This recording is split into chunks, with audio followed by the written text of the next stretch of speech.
And then we get as the next third principle, Wu. This means, in Chinese, negative, not. And Wei means interfering, clutching, busyness, aggression.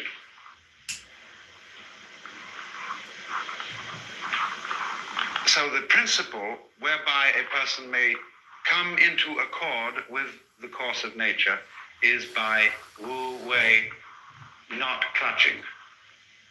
It's sometimes translated not doing, but in English that is misleading. It's sometimes the right translation, but Wu Wei means... Okay, this is on Sri Krishna and Dionysus. De Sri Krishna et de Dionyso. Krishna hath names and forms innumerable, and I know not his true human birth, for his formula is of the major antiquity. But his word hath spread into many lands, and we know it today as INRI, I-N-R-I, with the secret I-A-O concealed therein. And the meaning of this word is the way of the working of nature in her changes. That is, it is the formula of magic whereby all things reproduce and recreate themselves. Yet this extension and specialization was rather the word of Dionysus, for the true word of Krishna was Aum, A-U-M, importing rather a statement of the truth of nature than a practical instruction in detailed operations of magic. But Dionysus, by the word I-N-R-I, laid the foundations of all science, as we say, science today in a particular sense, that is, of causing external nature to change in harmony with our wills. An Tahuti de Tahuti.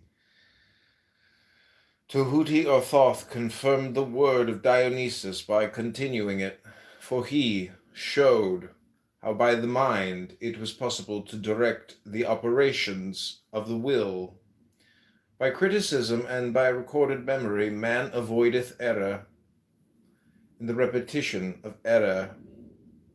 But the true word of Tahuti was Amun, A-M-O-U-N, whereby he made men to understand their secret nature, that is, the unity with their true selves, or as they then phrased it, with God.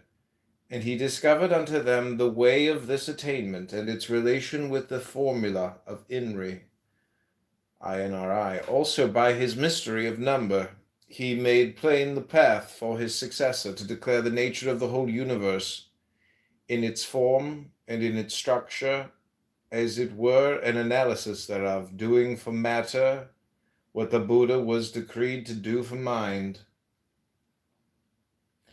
And that Egyptian magus whom the Jews call Moshe, de quodam mago Egyptorium quem appulant Jude Moshe, the follower of Tahuti was an Egyptian whose name is lost, but the Jews called him Moshe or Moses, and the fabulists made him the leader of the legendary Exodus.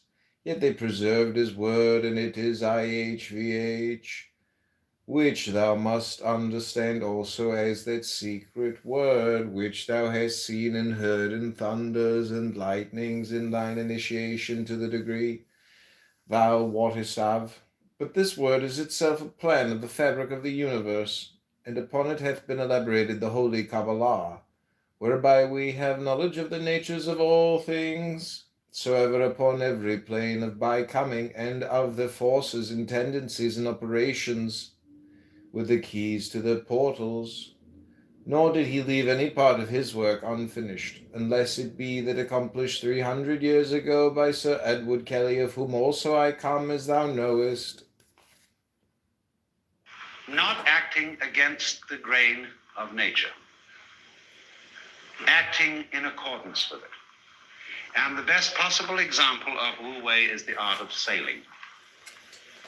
You see, it's much more intelligent to put up a sail than to use oars, because you don't have to work so hard.